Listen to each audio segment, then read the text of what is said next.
¿Qué tal, conversadores? ¿Cómo están? Les saluda Luis García.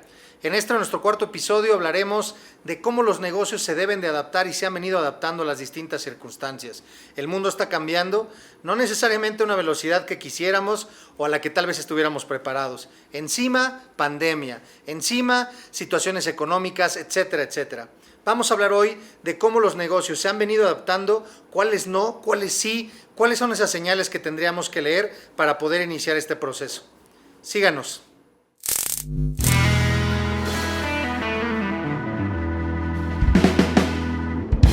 Esto es El Conversatorio con Luis García, desde Mercado Casavieja, Metepec. Bienvenidos.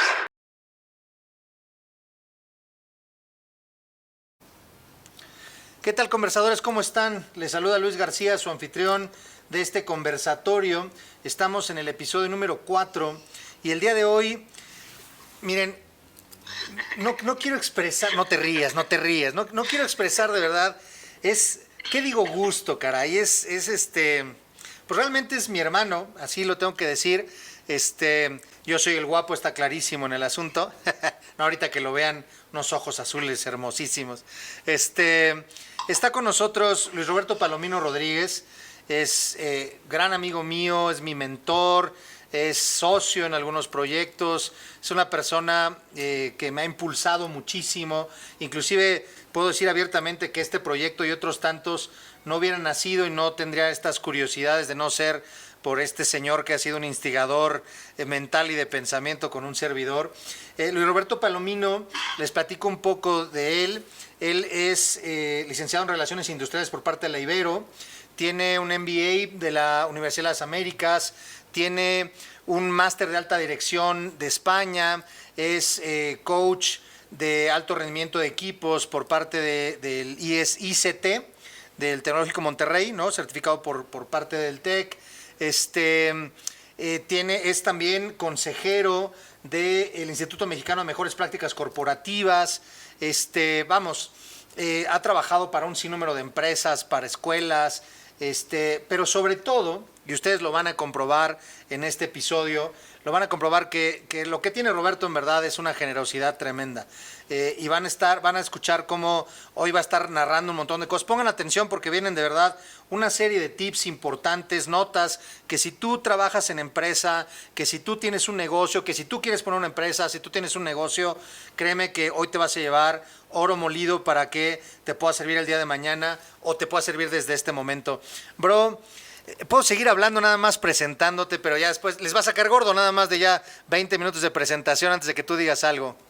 Sí, tienes razón. Y la gente dirá, pues sí, es cierto, no es talentoso, pero qué generoso resultó ¿no? Generoso, eso sí. Bueno, ya en blanco no te fuiste. Exactamente. Así es. Oye, muchas gracias por la presentación, bro. Al contrario, un gusto tremendo el tenerte por acá. Pues ven, me parece que una parte importante de platicar dentro de todas las cosas que están sucediendo, decía un poco la introducción, que los tiempos están cambiando a una velocidad brutal, no nada más lo que implica cuestiones tecnológicas, que ya de por sí son muchas, y la complejidad de lo mismo, que tal vez podamos abordar un poco de esto, sino que también llega la pandemia y es como si le metieran quinta al coche y en bajada, y entonces ahora ahí te va, sino que también tiene que ver con concepciones y con ciertas estructuras o lineamientos de empresa o de negocio, ¿no?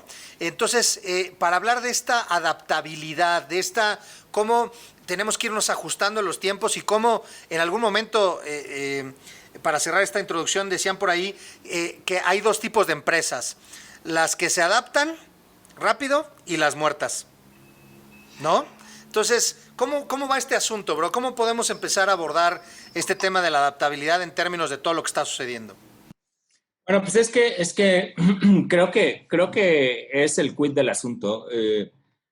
Las empresas y todos los organismos y los individuos, pues la verdad es que sobrevivimos gracias a nuestra capacidad de adaptación, ¿no? Y para eso, pues tenemos que ser o sea, como que desarrollar una serie de habilidades como ser consciente de lo que está pasando en el entorno, saber cómo te pega, reflexionar acerca del rol que estás jugando y del impacto que estás teniendo, asumir que tienes que cambiar, saber cómo cambiar, tener la disciplina para cambiar y este es un proceso continuo que le pasa a los individuos y le pasa a las organizaciones o le debiera pasar a las organizaciones. Y entonces se vuelve para mí el reto más importante de las empresas que ya existen, ¿no? Esta posibilidad de irse adaptando a los cambios que se tienen en el entorno, que están generando nuevas formas de comprar, nuevas exigencias en términos de las relaciones entre las empresas y los clientes, nuevos tipos de relaciones entre las empresas y los empleados. Y entonces, pues en realidad, pues insisto, creo que la parte de la adaptación es, pues para mí, lo más importante, el reto más importante que tienen las organizaciones y sobre lo cual deberían estar reflexionando todo el tiempo, ¿no? Y eso se complica porque al mismo tiempo estamos en un momento ya desde hace muchos años de una inmediatez brutal, ¿no?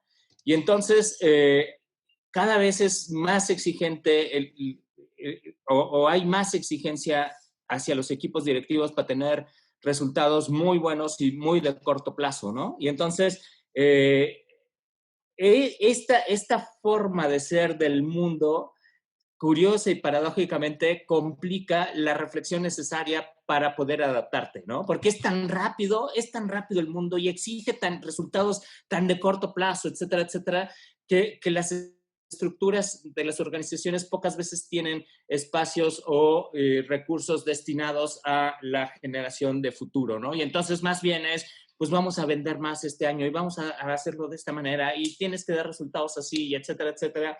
Y ahora ya los directores de empresas se parecen a los directores técnicos de fútbol, ¿no? Que si no dan resultados en poco tiempo, pues los cuates ya no tienen, digamos que asegurada su chamba, ¿no? Y entonces muchos directores generales se vuelven expertos en dar resultados en corto plazo sin que se estén comprometiendo a los resultados de mediano y largo plazo, ¿no? Y entonces de verdad que el asunto es una situación sistémica muy fuerte porque de repente uno piensa, oye, entonces a lo mejor la parte de innovación no está en las direcciones de las empresas, no está en los directores generales, sino debe estar instalada en los consejos de las organizaciones, pero ya es ponerla demasiado arriba, ¿no? O sea, ya sí es verdad que el consejo tiene que llegar a meter la cuña de la innovación en las organizaciones, pero al mismo tiempo tiene que hacerlo a través de otros mecanismos que lo deberían acompañar como el cambio en los estilos de compensación directiva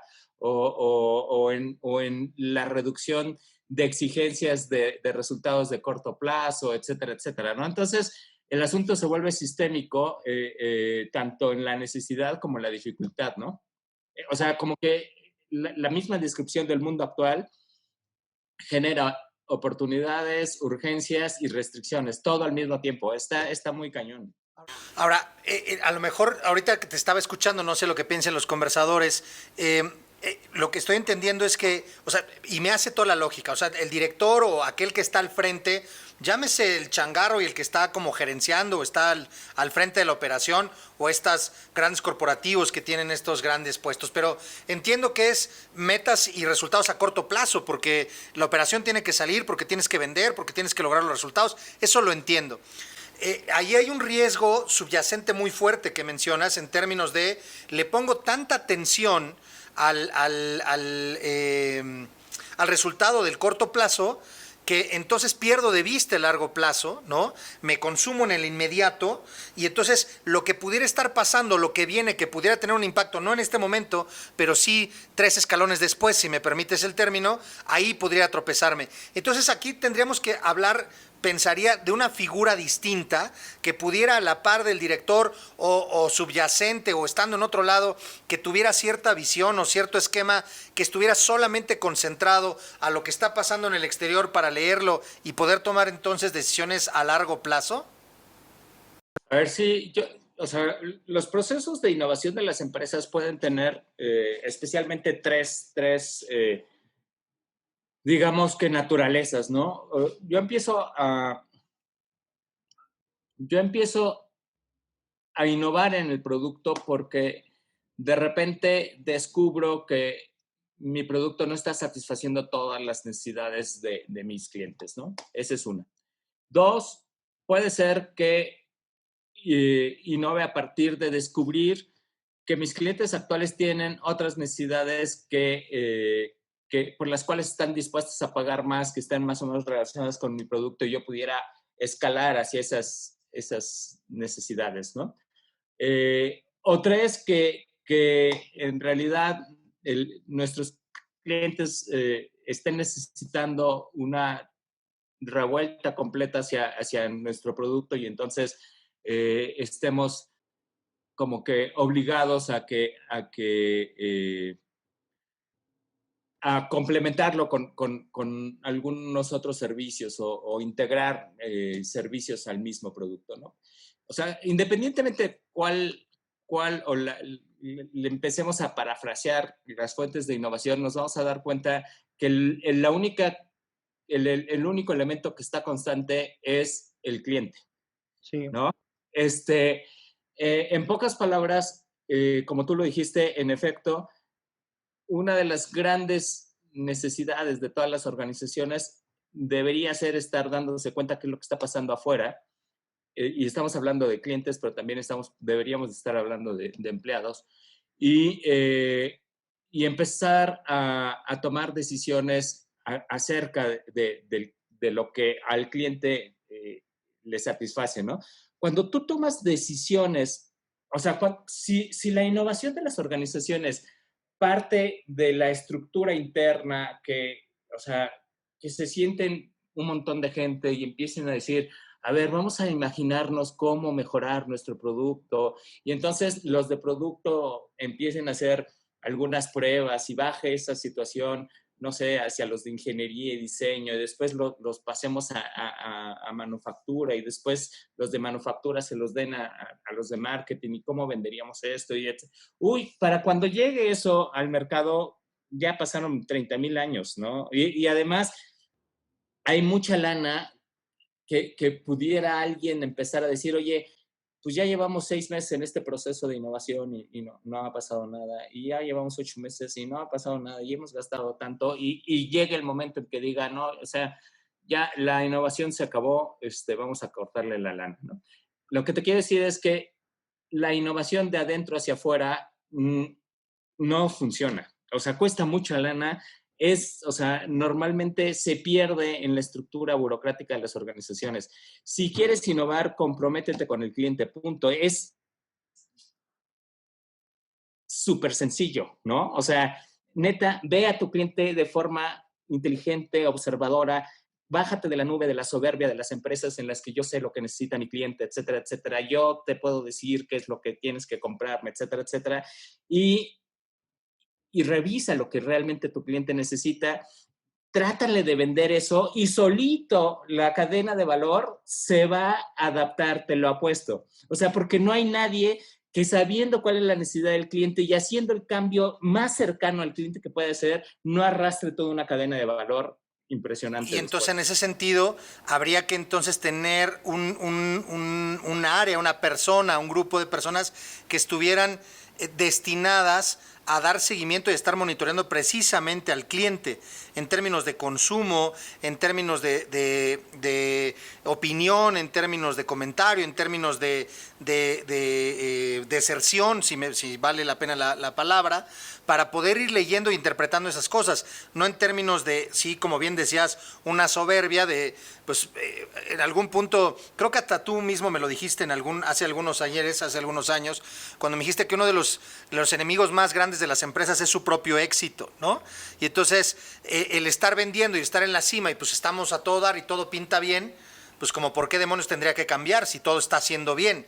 Y bueno, podríamos estar este programa y 25 programas más hablando de grandes tragedias de empresas, que me acuerdo perfecto esta anécdota que tú mismo me contaste también, de esta carta que escribe, me parece que el CEO de Nokia, ¿no? Cuando estaba a punto de cerrar, y que palabras más, palabras menos, esa carta decía, es increíble que cerremos aún haciendo las cosas bien, ¿no?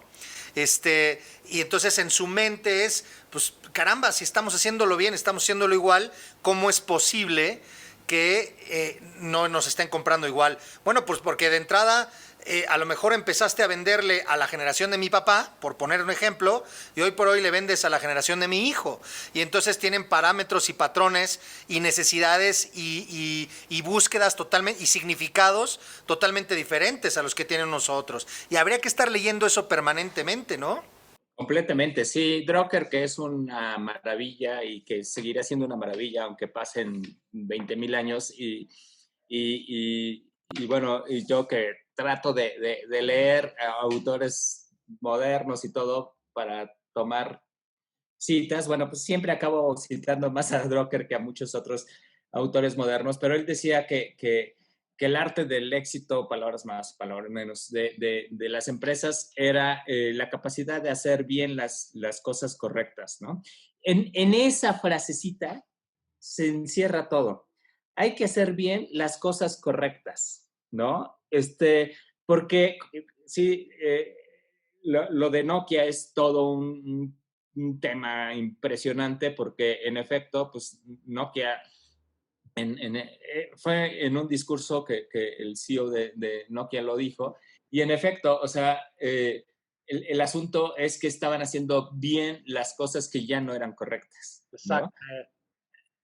Ajá, y sí, y te puedes ir con la finta, y fíjate cómo es más fácil medir Oye, las es que cosas me que quedé, perdón haces que que es las que me quedé cosas que pensando, deberías de hacer, ¿cuántos ¿no? de nosotros conversadores somos, no, o sea, no nos hacemos bien, somos expertos haciendo bien las cosas que no están bien?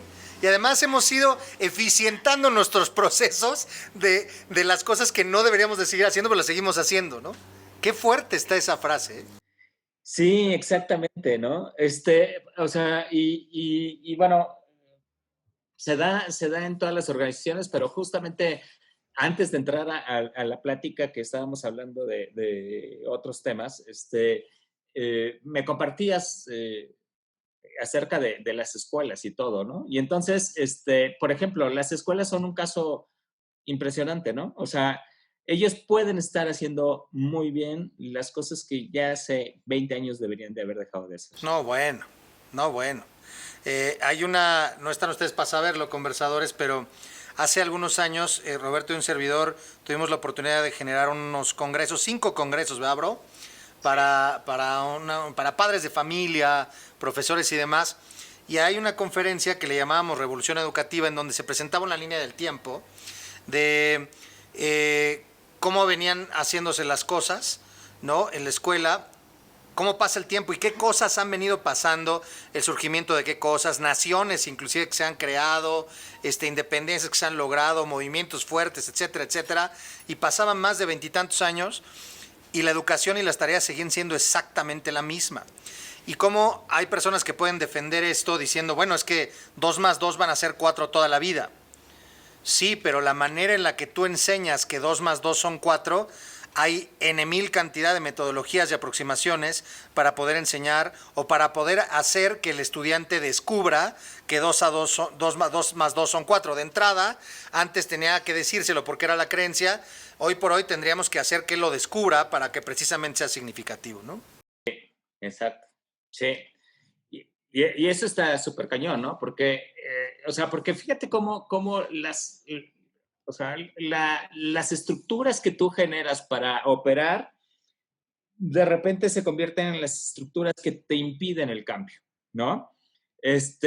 Y sucede en todas las empresas, ¿no? O sea, tienes una estructura organizacional y entonces esa te define lo que vas a trabajar, pero esa misma también te define el futuro y a lo mejor lo que deberías de cambiar es precisamente la estructura organizacional que tienes, ¿no? Siguiendo con los... ¿Perdón? Y es lo que menos ves, a lo que menos atención Y le es lo pones. que menos ves, es lo que menos ves, ¿no? o sea, ¿te acuerdas de ese artículo de Gabriel Said, ¿no? Sí, claro, de las universidades. De las universidades y del trabajo certificante de las universidades. Y entonces, cuando Gabriel Said reflexiona sobre cómo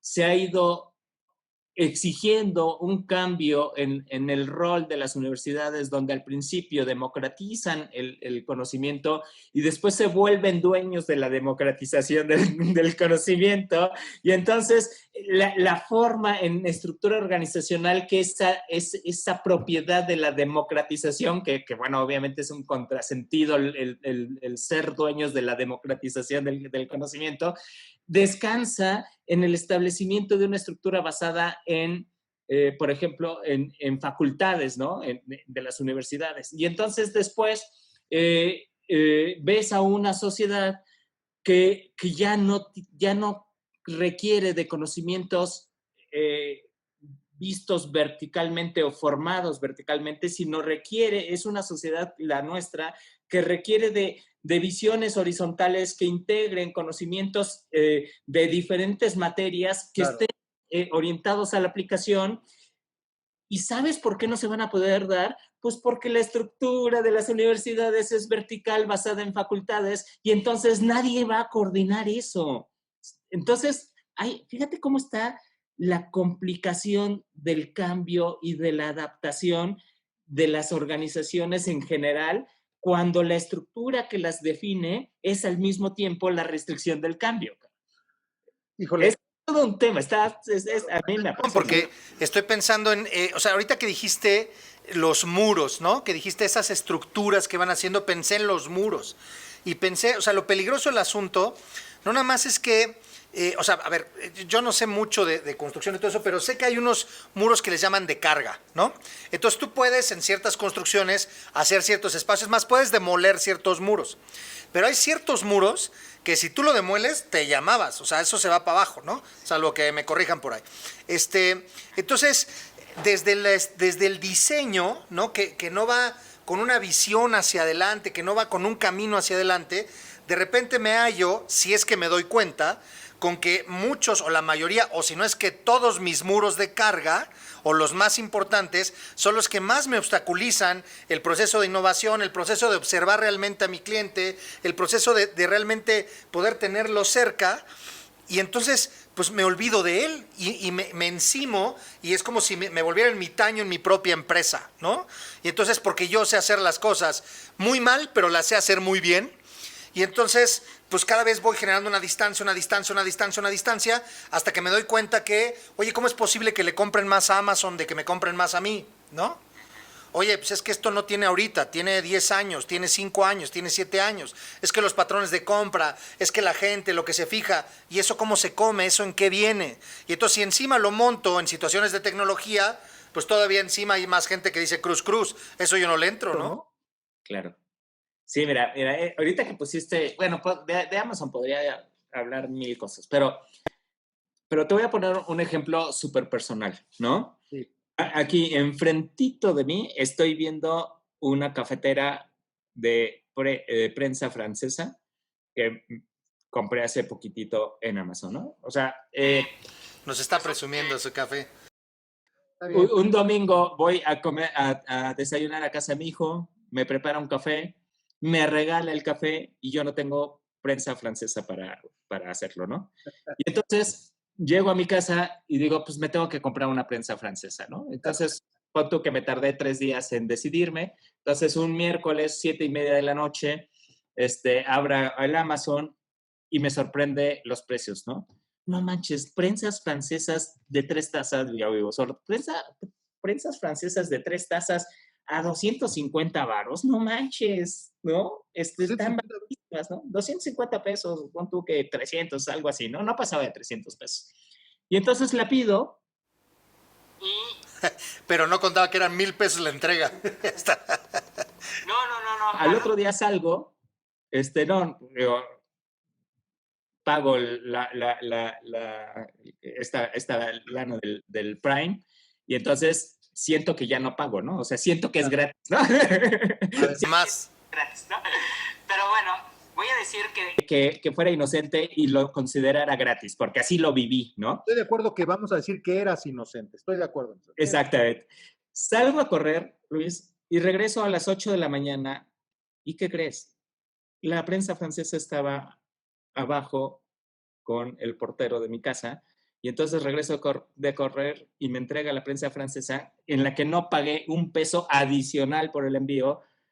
Al otro día, la pedí a las 7:30 de la noche y en el desayuno siguiente yo estaba ya tomándome un cafecito con Ya el café. estabas hablando el meñique para... Y ya está, ¿sí? Y entonces, o sea, ese es el asunto, ese es el asunto de la, o sea, cómo se vuelcan hacia el cliente las empresas como Amazon. Y entonces, al mismo tiempo, vives en un mundo en donde vas a un restaurante y te dan una encuesta en papel para que tienes la satisfacción del cliente y no sé qué, y quién sabe cuántas cosas, preguntando cómo estaban los baños, y etc. O sea, a ver, son dos mundos diferentes. ¿Tú crees que Amazon va a pensar que me va a perder por un mal servicio? No, güey. O sea, sabe perfecto que al ratito ya me tiene que vender no sé qué cosas para complementar la cafetera y para quién sabe qué y quién sabe cuánto. O sea, simplemente de las sugerencias que hace Amazon a sus clientes, recibe el 35% de las ventas. Que es base del algoritmo, que ve sus patrones de compra y entonces te voy sugiriendo lo que ya fuiste comprando para los adicionales, ¿no? Pero la satisfacción del cliente está dada por una experiencia completamente distinta a la que puede cualquier disque competidor del mundo real, no del virtual mágico, sino del real, que quisieran competir, ¿no? Y entonces tú vas a otras tiendas o a otras cadenas comerciales que no son Amazon y te tratan mal, no te atiende el cuate que está ahí parado, te tuviste que trasladar hasta allá, etcétera, etcétera. O sea, hay una diferencia brutal entre la concepción del cliente y la claridad de qué es una oferta de valor de uno y de otro. Y que no tendría que transformarse en Amazon. O sea, no estamos diciendo vuélvete Amazon o vuélvete Uber. A lo mejor no tienes, alguien puede decir, es que ahorita no tengo la lana, ¿cómo quieres? A ver, espérame, no. Pero sí hay preceptos base, hay un hilo conductor, una columna vertebral, un eje central que te dice, si tú cumples estos preceptos, más allá de que puedas entregar, porque a lo mejor por cuestión de logística, por cuestión de disposición, por cuestión de recursos, no te es posible entregarla en menos de 24 horas, pero sí en términos de atención, en términos de calidad del producto, en términos de opciones, en términos de muchas cosas, podrías hacerlo. Es decir, todos sí podemos aspirar a mejorar nuestro servicio y desde nuestra realidad, enfocados en el cliente, podemos ir hacia adelante, pudiendo inclusive implementar algunas cosas. Yo quisiera, perdón Roberto, a ver, conversadores, todos ustedes, nosotros somos consumidores. Entonces aquí vacíen, por favor, ahí pongan sus comentarios, cuáles han sido sus experiencias. Seguramente por ahí alguien que va a decir, no hombre, Amazon yo no pido en la vida porque Amazon me trató muy mal o me trajo muy mal. A lo mejor uno de 200 millones, no lo sé, pero pero también del otro lado, ¿no? Aquí habrá comerciantes, habrá gente que está empezando, emprendedores, gente que ya tiene negocios establecidos, que nos está escuchando y que pueda decir, a ver, sí me interesa. ¿Qué tanto requiero y a qué puntos le tengo que poner atención en términos del cliente? ¿Y qué tantas cosas y herramientas pueden hacer? Miren, a ver, no sé tú qué piensas esto. Esta eterna pugna, ahorita que citábamos Amazon, voy a hablar de Uber, ¿no? Entonces, empieza Uber y al poco tiempo en este país, no sé en el resto del mundo, pero en este país, porque lo tengo muy presente, se vienen los taxistas, ¿no? Y entonces a bloquear y a romperle parabrisas y a hacer cosas a los de Uber y a pedir no sé qué y a pedir no sé cuánto. Eso me frustró en mucho sentido, yo como consumidor, yo como ciudadano, me frustró en el sentido de que qué triste que que el operador del taxi, en lugar de estar diciendo cómo me está quitando la chamba, desleal o no Uber, no empiece a revisar, a ver, ¿qué tengo que hacer para mejorar mi servicio, para poder estar a la altura de lo que puede estar ofreciendo Uber? Es fecha que no sé cuánto cuesta realmente desarrollar una aplicación, pero en muchos sentidos ya tampoco es algo tan oneroso, ¿no? Desarrollar una aplicación. En todas las ciudades capitales del país hay servicios de radiotaxi, ¿no, bro? Bueno, estos grupos y asociaciones de taxis no podrían juntar, ¿qué te gusta? Porque luego dan cuotas, ¿no? ¿Qué te gusta? Que den una cuota mensual de 500 pesitos entre todos los agremiados de ese sitio o de ese radiotaxi, y que con esos 500 pesitos se pueda hacer una aplicación y que pudieran rolar la aplicación y podrían generar un servicio diferente. O sea, sí y no. O sea, es que No alcanza. hay muchas cosas. Mira, eh, es claro que Uber, que también en muchas cosas es una maravilla y tú sabes que en muchas cosas considero que es una muy mala empresa. Pero bueno, voy a hablar ahorita de la maravilla, ¿no? O sea, es claro que Uber entiende cuál es el sentido de la aplicación. O sea, tú cuando desarrollas una aplicación o metes una tecnología, tienes que tener clarísimo cuál es el rol y la funcionalidad básica de esa aplicación. Y en el caso de Uber, la aplicación no, o sea, así dicho, simple y llanamente es una aplicación de curaduría. Es decir, cura dos colectivos. El colectivo de gente que quiere un taxi y el colectivo de gente que tiene bueno, más bien que requiere moverse, mejor dicho. Transporte. El colectivo de personas que tiene un vehículo que pudiera poner a disposición de la persona que se quiere mover. Okay. Y entonces, estas dos poblaciones se curan a través de una aplicación que desarrolló Uber, ¿no?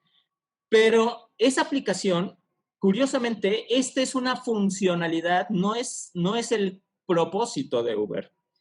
La funcionalidad es la curaduría, que es la aplicación, pero el propósito de Uber es ofrecerte la garantía de que un carro va a llegar antes de 4 minutos y que cuando te subas, en el 99.8% de las veces, no se va a voltear el tipo y te va a meter 3 balazos, ¿no?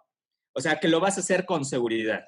Fíjate cómo la oferta ni siquiera la tienen que decir, pero es tan tangible para los usuarios que lo hacemos precisamente para eso. Y entonces, si tú agarras una vez la aplicación de Uber y le pides un carro, cuando menos yo que vivo aquí en la parte céntrica, más céntrica de la Ciudad de México, en la Colonia del Valle o cerca de la Colonia del Valle, si yo pido un carro que va a llegar de 4 minutos, después de 4 minutos no acepto el viaje. Porque mi expectativa es que... Estoy hablando aquí con un amigo, luego te lo presento. Dicho sea de paso. Dicho sea de paso. Entonces, mi expectativa es que el carro llegue rapidísimo. Bueno, me estoy desviando mucho, pero el chiste es que la oferta es esa. Entonces, fíjate cómo la tecnología hace que sea un requisito tener muchos clientes de los dos lados para que esa oferta se pueda cumplir. Okay. Y entonces, al mismo tiempo que genera un avance tecnológico importante, genera una barrera de entrada brutal. Es verdad. Porque aunque el radiotaxi quiera hacer su aplicación, la aplicación no tiene la capacidad para unir dos grandes colectivos porque el radiotaxi, por definición, es chiquito. Y entonces te das cuenta que, para empezar, la mentalidad del que tiene que desarrollar una aplicación que una, dos colectivos enormes, tiene que dejar de ser chiquita. Tiene que dejar de ser, pues para mí, mi sitio de radiotaxi, pues haz la aplicación, no te va a unir dos colectivos importantemente grandes, lo suficientes como para que si pides el radiotaxi, te llegue en 4 minutos. Igual y el radiotaxi en ese momento está vacío y se va a tardar media hora entre que deja el cuate que fue a dejar y que regrese el taxi. La oferta perdió, ¿no? Entonces, empezamos hablando de adaptabilidad, ¿no? O sea, digo, está muy bien lo que estamos diciendo, pero justo precisamente tenemos esto, o sea, mencionamos Amazon, mencionamos Uber, y podemos mencionar Rappi, podemos mencionar una serie de cosas adicionales que implican tecnología, pero también podemos hablar de otros negocios que no necesariamente se mueven a partir de tecnología y que han logrado adaptaciones. ¿Qué tendríamos que empezar a observar o a ver? ¿Cuáles serían esos primeros? Bueno, ya lo mencionamos, el cliente, medirse al cliente. ¿Qué tenemos que observar en el cliente primero o entender del cliente para poder comenzar a entender esos procesos? Fíjate que tú lo dijiste, yo no lo dije y tú lo dijiste. O sea, mm, el asunto es que en empresas que ya existen, la realidad de innovación no está en volverse, como tú dices, si soy un abarrote, no está en convertirse en Amazon, ¿no? Tu posibilidad de innovación está en el paso próximo de la innovación, ¿no? O sea, eh, a ver, me cuesta mucho trabajo hablar solo de empresas y solo de negocios, porque tú sabes que yo vivo como mezclando dos mundos, ¿no? El de la educación y el aprendizaje con el mundo. Suéltalo así como va, que eventualmente también la educación es un negocio, pues, ¿no? Pero está bien, suéltalo para que inclusive los conversadores puedan tener opinión a partir de ahí. Venga, venga. Venga. Pero en ese sentido, hay un concepto pedagógico generado por Vygotsky que decía que lo más importante era la zona del desarrollo próximo y que había elementos que eran los maestros que socialmente apoyan a los individuos a aprender. ¿Qué es lo que van a aprender? Lo que tienen cerquita del aprendizaje, lo que pueden aprender en el siguiente paso. O sea, si saben cuánto es 2 más 3, le vas a poder decir cuánto es 2 más 4 y enseñarles el 2 más 4. Y se tiene que ir construyendo a partir del área próxima de desarrollo que se tiene, ¿no?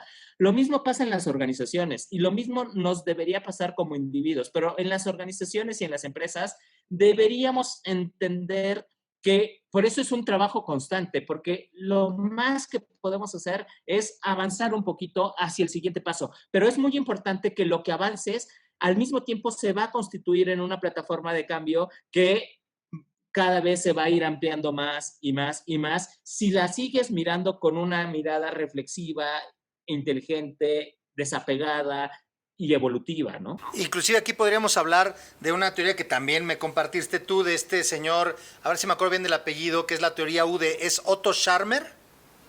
Otto Scharmer. Que habla de la parte de mente abierta, corazón abierto, no, es... ¿cómo? Visión abierta, mente abierta, corazón abierto, algo por el estilo, ¿no? Y entonces, ¿qué es ya cuando te abres y te dispones a esta situación? Pero hoy por hoy todavía vemos muchos que nos resistimos a, no es que así no es que tiene que ser de esta manera, siempre ha sido así. Y entonces, pues de repente somos los que más sufrimos, indistintamente de que llegan situaciones lamentables y tristes, tan vulnerables y tan fuertes como ha sido la pandemia, y citando a pues nuestro amigo, más tuyo que mío, Pau García Mila, español, emprendedor, que decía, esta parte de la pandemia da una serie de posibilidades impresionantes. ¿Por qué?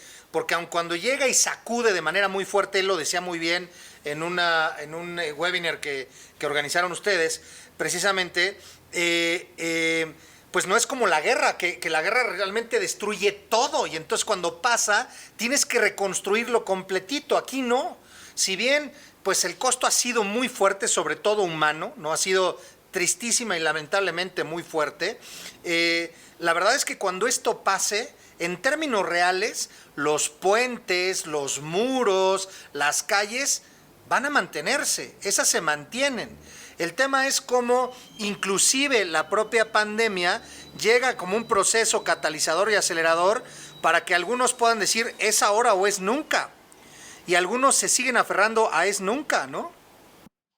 Sí, sí, exactamente, porque la pandemia es un proceso acelerador de la conciencia, no de la infraestructura, Luis. Exacto. Ajá. O sea, eso es lo más interesante. O sea, eh, lo que a mí me ha parecido siempre fascinante es, pues, o sea, cómo vivimos en un mundo como de capas, ¿no? Donde en algún momento se están construyendo algoritmos tan poderosos como estos de Amazon, etcétera, etcétera. Y al mismo tiempo tenemos grandes poblaciones sin acceso a Internet, por ejemplo, Claro. o con cosas así, ¿no? Entonces, estas diferencias son súper fuertes y yo creo que, o sea, si a mí me dijeras, oye, ¿qué es lo que más te gustaría que pasara en el mundo? Es que precisamente se acabaran esas diferencias, pero para que se acaben esas diferencias debería de haber la conciencia de las diferencias, ¿no? O sea, hay diferencias muy objetivas y claras y todo, como las de ingreso, como estas de acceso a la información, etcétera, etcétera. Pero hay de verdad otras no tan claras como estas que estás diciendo tú, que se hicieron visibles en la pandemia, ¿no?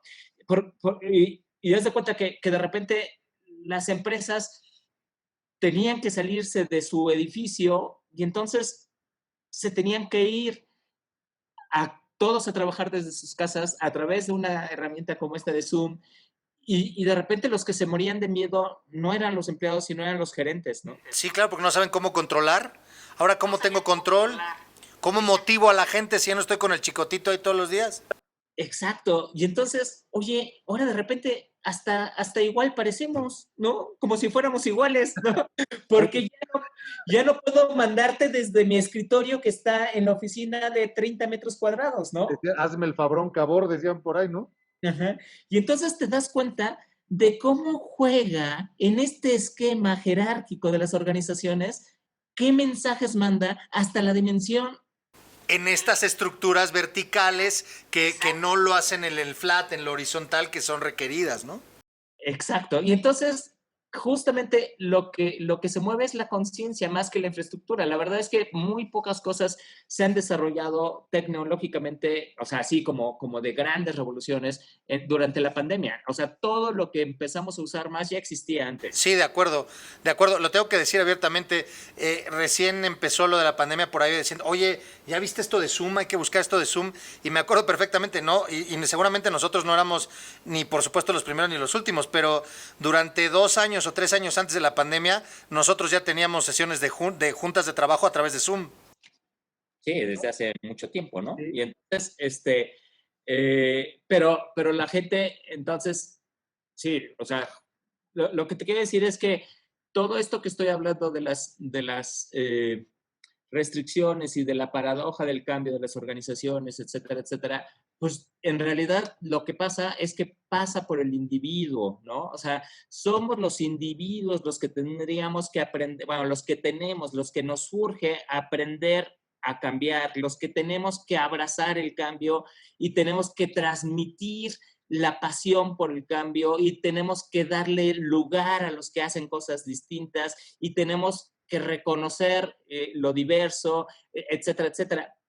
Pero estamos en, en sociedades en que en muchos casos lo que se acentúa es el temor al diferente, lo que se acentúa es la intolerancia, lo que se acentúa es el pensamiento monolítico, etcétera, etcétera. Entonces, inclusive como bandera de éxito político, ¿no? O sea, No, bien. porque nos da mucho miedo cambiar y entonces se aprovecha ese temor de cambio, pero deberíamos tratar de construir sociedades que quisieran cambiar y los individuos nos debería de encantar esa parte, ¿no? Y bueno, pues un poco se me vienen muchas ideas al mismo tiempo, pero justamente una de las cosas que creo que podríamos empezar haciendo en el corto plazo es enseñarle a nuestros hijos a tener dudas, alejarlos de la certeza, sentirse cómodos con la inquietud, etcétera, etcétera, ¿no? O sea, justo lo decía también en muchos ejemplos, que pueden ser, que pasen, fíjate, lo cañón, puede ser que pasen en un aula de tercero de primaria, pero también puede pasar en la mesa de una sala de consejo con un director general, ¿no?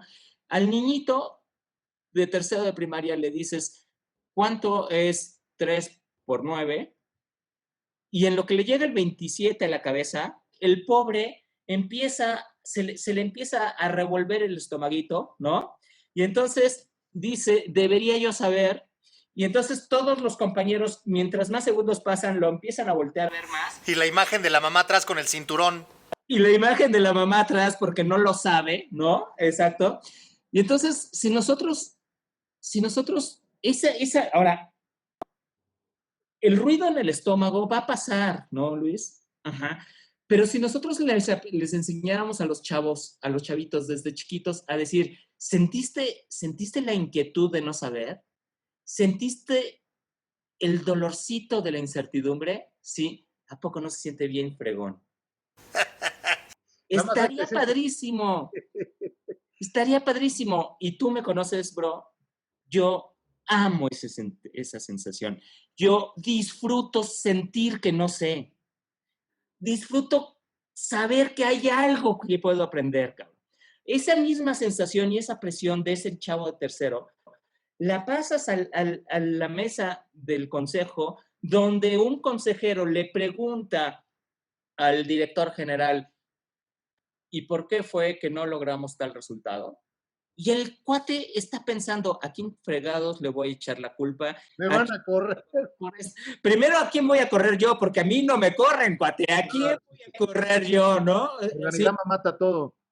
Y ese mismo movimiento de estómago sigue significando algo negativo, aunque hayan pasado 28 años. Es como cuando te dicen, ¿no? ¿Y el gasto? Y así dices, híjole, bueno, no, ese no es otro tema, ¿va? Ok. No es el mismo. Ese no es sabroso, ¿va? Ese no es nada sabroso. Ok, perdón, conversadores, no, nada que ver. Otra cosa. No, pero a lo que yo apelo es al disfrute de la incertidumbre. Sí. O sea, a ver, ¿no sabes esto? No, o sea, pon tú, oye, no sé el quid del asunto de tal cosa. ¿No la sabes? No, nunca olvides esa pregunta. A ver, Te la voy a cambiar un poquito en términos de, porque no me gustaría que en algún punto un chavo que nos esté escuchando diga, ya ves, está todo darnos saber, ¿no? Creo que, a ver si puedo matizarlo un poquito y entender muy bien, digo, te conozco perfecto, a ver si lo puedo escribir en este sentido.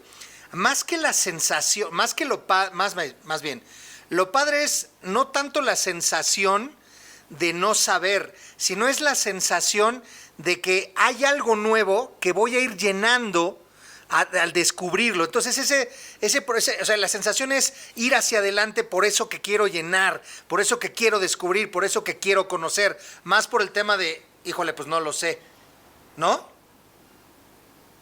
Sí y no. está bien.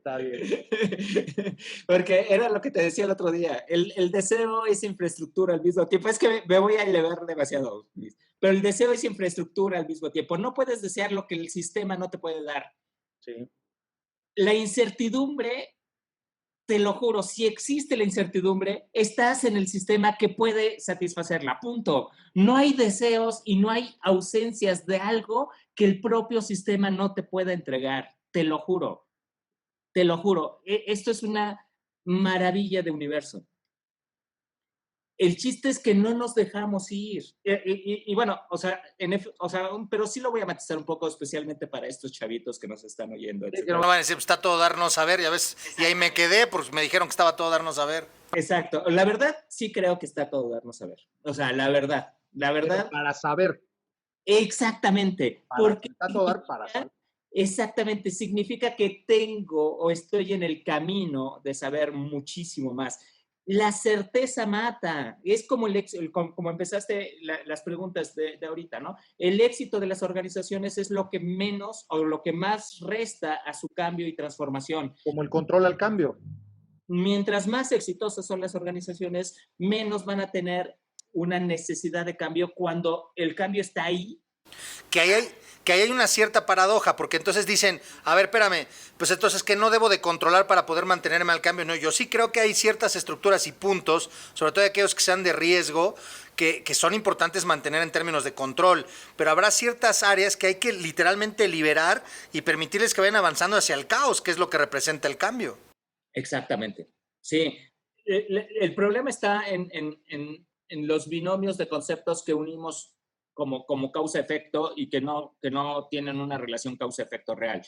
O sea, la causa-efecto de éxito igual a inmovilidad, esa es una falsedad. Esa está dada porque en medio están los que no quieren atreverse, ¿no? Los ejecutivos que están en su estado de confort, ¿no? Que están así tocando el piano al revés. Ese es el filtro que hace cierta la falacia de que pues éxito no va con cambio. Esa es una falacia. O sea, el chiste es que puedo tener éxito y al mismo tiempo seguir cambiando. Ese es el concepto. Claro, y la idea es irlo permaneciendo. Un poco regresando estos elementos que estamos mezclando, también tocando cuestiones de educación, cuestiones de escuela, que también es un negocio, es esto que se ha sostenido durante mucho tiempo y lo hemos venido diciendo. El ser humano nace curioso por naturaleza, somos curiosos por naturaleza. Deberíamos de salir de la escuela más curiosos de lo que entramos. Pero salimos de la escuela y ya, o sea, esa certificación y esos documentos me hacen creer que yo ya lo sé, ¿no? Entonces, como yo ya lo sé, pues yo ya merezco, ya tengo, ya... Entonces, yo ya como, ¿para qué tengo que buscar más? Y esa me parece una trampa terriblemente fuerte que a veces el sistema, no sé si de facto lo quiera hacer o sin querer lo haga y lo produzca. El tema es que si nos damos cuenta, que ojalá nos demos cuenta que esto se está produciendo, entonces hagamos cuestiones diferentes porque los estudiantes deberían de salir de las instituciones educativas mucho más curiosos. Y si nacimos curiosos, deberíamos, si la vida nos lleva a vivir, que ojalá Dios, Buda, lo que crean conversadores, nos lleva a vivir 100 años, pues que a los 100 años yo tenga más ganas de conocer más cosas, conocer más personas, probar nuevos bocadillos, conocer otros lugares. Si ya no los puedo viajar, pues por lo menos en internet, aprender tecnología, ¿no? Luego estoy grande, eso yo es del demonio, ya no sé, bueno, caramba, apréndele, métete, busca un nuevo libro, etcétera, etcétera, etcétera. Siempre buscar cómo llenar esos espacios y al final de todas vamos a morir infinitamente ignorantes, porque es impresionante la cantidad de conocimiento que se genera y más todos los días y más con los instrumentos que hay, ¿no? Exacto, pero fíjate que esto que estás diciendo establece una pauta de pensamiento que explica, o sea, haz de cuenta, tú podrías decir, a ver, ¿por qué Tesla no nació de Ford? ¿Por qué Amazon no nació de Walmart? ¿Por qué, no sé, Rappi no nació de McDonald's? ¿No? Ojo, o sea, McDonald's, patrocinadores. ¿Sí me explicó? Sí. O sea, fíjate cómo, o sea, esas grandes empresas que son las súper exitosas, ¿por qué Airbnb no nació de Marriott? ¿Por qué YouTube no salió de la televisión? ¿Por qué YouTube no salió de la televisión? ¿No? ¿Por qué Twitter no nació de un periódico? ¿Por qué Netflix no lo hizo la Paramount o no la hizo Columbia Pictures, no? Ajá. Y podemos irnos una tras otra, tras otra, tras otra, tras otra, pues porque son estructuras para no cambiar, punto. Y Amazon y todas llegarán a su estado de obsolescencia también. Claro.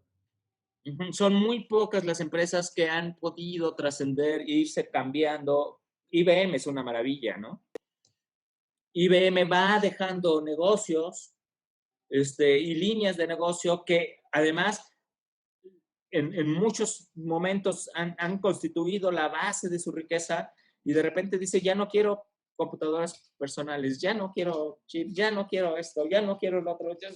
Pero su estructura le permite desprendérselo. No son estos muros de carga que como en su momento lo fue Kodak, que era productocéntrica y entonces todo era la película.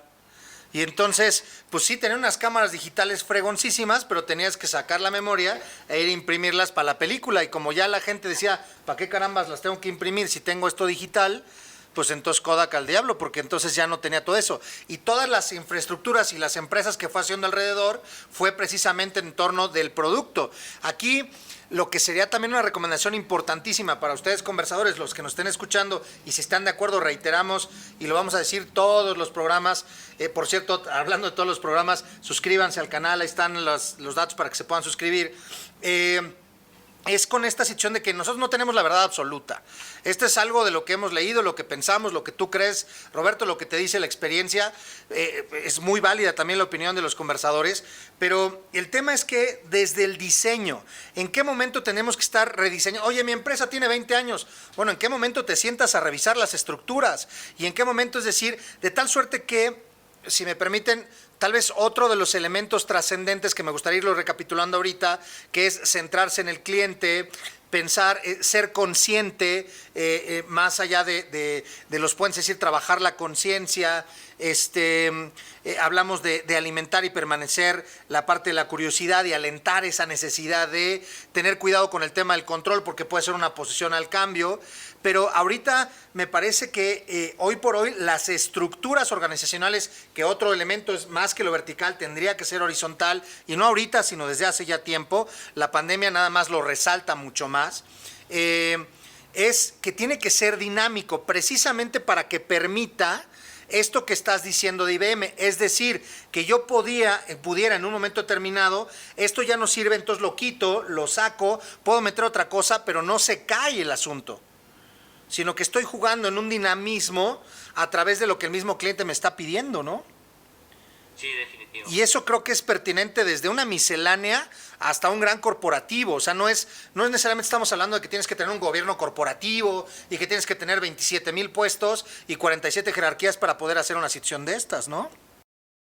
Sí, de plano. Sí, o sea, no sé si has visto ese documental maravilloso de mi maestro, el pulpo. Digo, resultó tan maravilloso que yo, que amaba comer pulpos, ya no volví a comer pulpos después de ver el documental. Entonces no estoy seguro que lo quiera ver. Que una de las cosas que explicaban era cómo, digo, todos, bueno, nosotros también tenemos toda esta parte sensitiva y de aprendizaje distribuida por todo el cuerpo, y aprendemos también al tocar y aprendemos o sea, es un aprendizaje muy sistémico el que tenemos. Bueno, pues los pulpos también, pero mucho más cañón, ¿no? Porque cada uno de sus tentáculos y de cada partecita casi de su cuerpo está interactuando con el medio y todo, ¿no? Sí, entonces, bueno, así deberían ser las organizaciones. Las organizaciones, cuando decimos tienen que estar estudiando al cliente, o sea, es un contrasentido pensar que todo ese estudio tiene que pasar por la gran dirección de mercadotecnia, ¿no? O sea, cuando se estudia al cliente dota de responsabilidad y de mucha capacidad a las personas que están en contacto con tu cliente para que aprendan del cliente. O sea, con cada entrega de tu oferta de valor, lo que regrese del cliente es lo que tienes que meter a la organización para ir cambiando y para escucharlo. No son grandes cosas, es aprender de la ejecución, ¿no? Estar cerca. Estar cerca, ¿no? Ahorita que dijiste varias, o sea, las cosas que yo diría que deben ser importantes para que una empresa pueda cambiar. Bueno, aprender de la ejecución es lo máximo de lo máximo de lo máximo, ¿no? Y entonces ahí mi gurú es Ram Charan y bueno, o sea, una empresa que no ejecuta y no está consciente de su ejecución es una empresa que no puede aprender, ¿no? Y para que ejecutes de una manera determinada, necesitas procesos, y para que existan esos procesos debe haber un diseño propositivo del proceso ya, y esta es una de las carencias más fuertes para el cambio, curiosamente, bro. O sea, tú pensarías que yo podría decir, oye, no, los procesos deben ser completamente pues,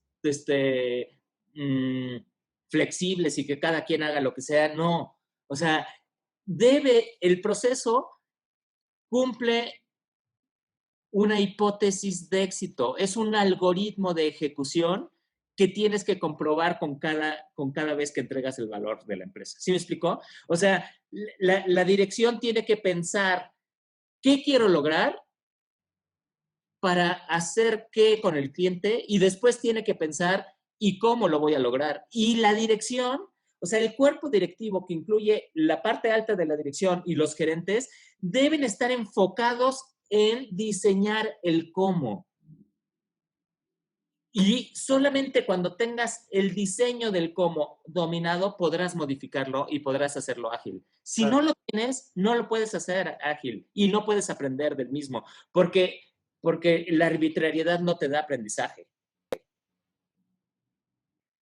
Sí, y muchos es ahora para acá, ahora para acá, ahora para allá, ahora para acá, ahora para allá, y hasta pierdes credibilidad y sobre todo pierdes esencia, ¿no? Sí, Este, pues me parece, digo, esto es un tema que podríamos estar sí, no manches. horas y horas y horas aquí hablando, bro. Yo quisiera agradecerte infinitamente. Yo quisiera resaltar en la parte ya de cierre, pues estos puntos que decía, pero sobre todo me quedo mucho con esto que hacía referencia de la zona de desarrollo próximo. Me encantaría que ustedes, conversadores, tuvieran claridad en términos de eh, esto que ustedes pueden empezar a hacer en términos de pandemia, en términos de cambio, tecnología, de lo que sea, está en el paso siguiente.